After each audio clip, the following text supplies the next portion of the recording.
Hi, welcome to Anastasia Chorna Show. My name is Anastasia Chorna and today is a very special day because it is my birthday. So hit that like button before you forgot, subscribe to my channel and comment below and tell me happy birthday because why not? I deserve it. And let's get started.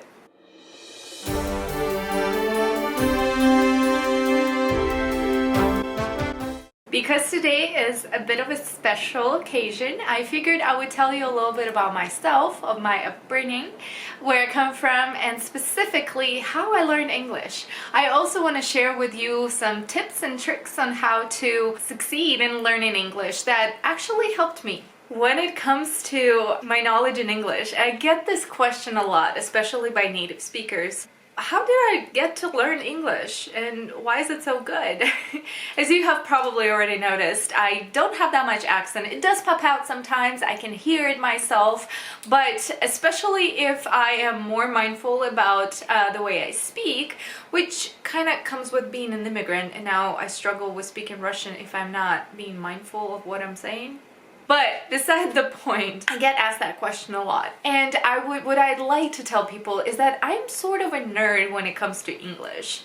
I know a lot of slang words, sentences, and slang in general, and I like to use it a lot, and it comes natural to me at this point. But every single time when I hear something or see something that I don't know what it is in English, which still does happen, I do learn it. I Google it, I research it, and see of the ways of how I can incorporate that in my life. But of course, it has not always been this good. We all have to start somewhere. I feel like this is a good opportunity, this being my birthday and us speaking about me a little bit, about my background. This is a great opportunity to say thank you to my parents, to mom and dad, who through all of the difficulties of post-Soviet Russia, when I was growing up, through the struggles with jobs, through the struggles with finances, and the uncertainty of the new country and the new regime, let's face it, they decided to hustle their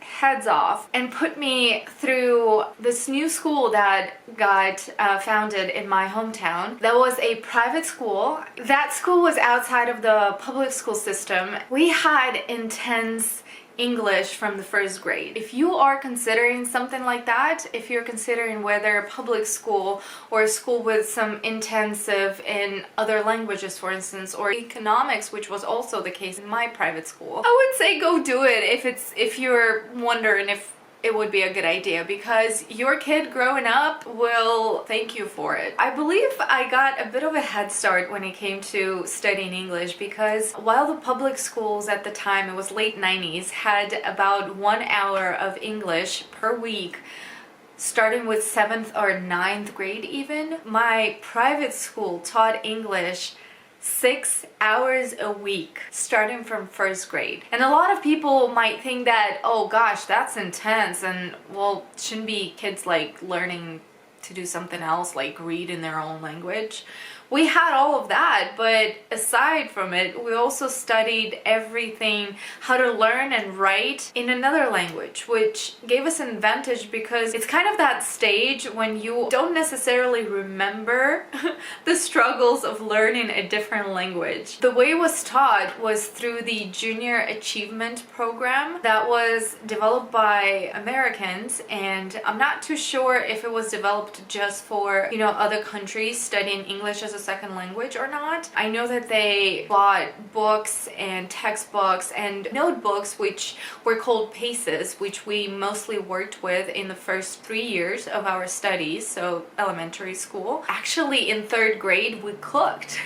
I remember we made donuts. We sang a lot of songs that kids here learn. I don't remember us speaking Russian because everything was so basic, and it was mainly just we kind of engulfed into to English during those lessons. I do understand that having an intensive in English is not necessarily available to everybody, and I know it's not all fun and games when it comes to learning a new language, especially when you're an adult, when you're just starting from scratch. I do have some advice for you if you are new to this country, you're here and you're struggling with communication, you want to better your English, or if you're starting to study English in hopes of getting a better job because English is a skill that might help you outside of America or any English speaking country. Let me tell you what helped me in hopes of, that helping you. I've always been a strong believer that practice makes perfect. And right now in this day and age, you have the ability to practice any skill out there for free. Here's what I really recommend to everybody.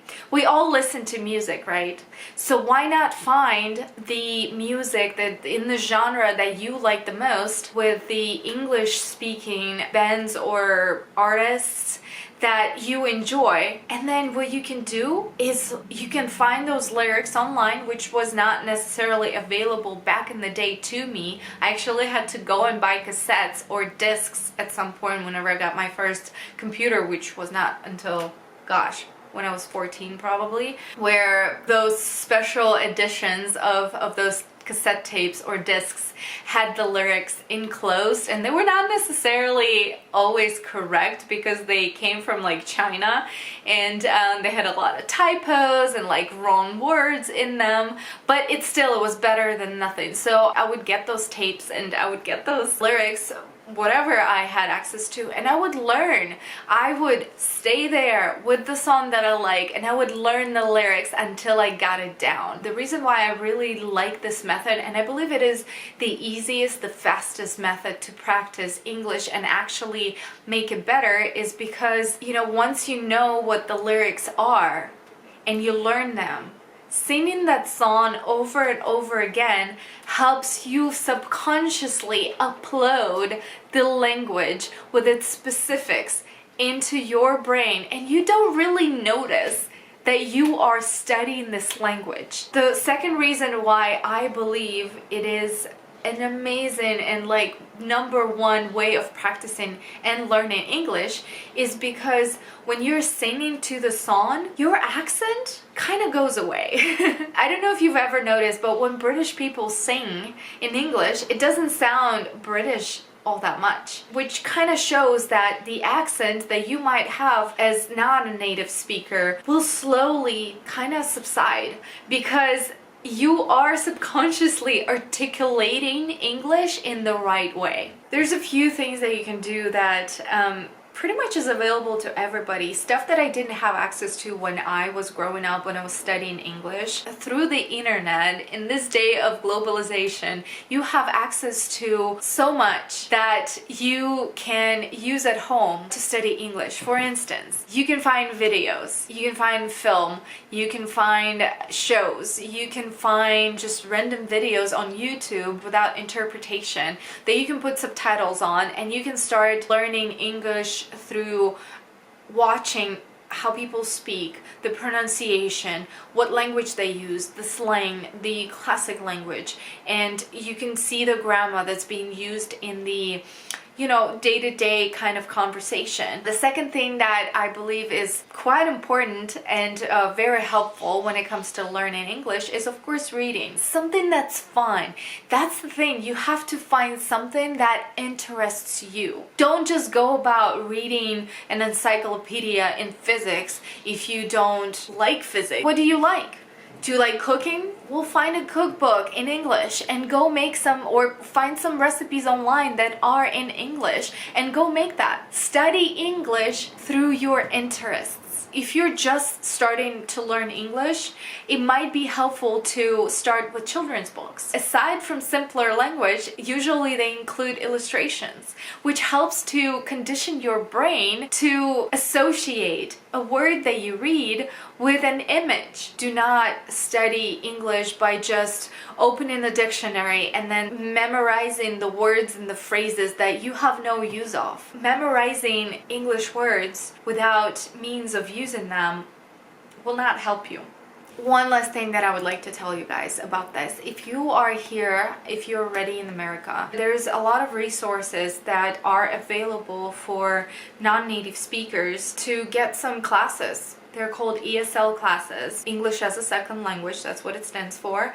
They are available at pretty much every single community college that you have near you. They're usually free. They usually have different levels, and you just sign up for them and then you take those classes. There's also some local organizations. They usually help immigrants in a lot of different ways. It's available for everybody. You don't have to have documents. They're not an immigration service, so they will not be asking you for your status, for your green card or whatever you might have, a visa, whatever. So don't be afraid to go to those, because you're here to better your life, to build your life in a new country. And one of the major things is, outside of your immigration status, is of course knowing the language. So don't shy away, and find somebody who will be able to tutor you if it's for you. Just to summarize, while you are studying English with a teacher at the university or taking some courses online or in person, don't forget to do all kinds of practice.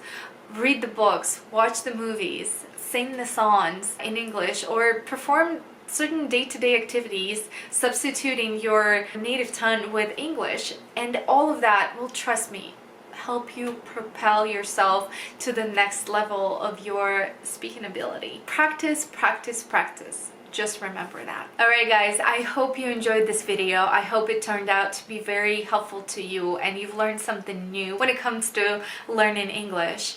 Please subscribe. Please like this video if you haven't already. Don't forget that you can also learn English through watching my videos. Please comment below. Let me know what you think about this video. Let me know if there's some kind of a trick that you have when it comes to learning English that you would like to share with others. Let me know if there's any questions or if anything you would like to see in the upcoming videos, because I'm here to help you guys. And you know, just say happy birthday.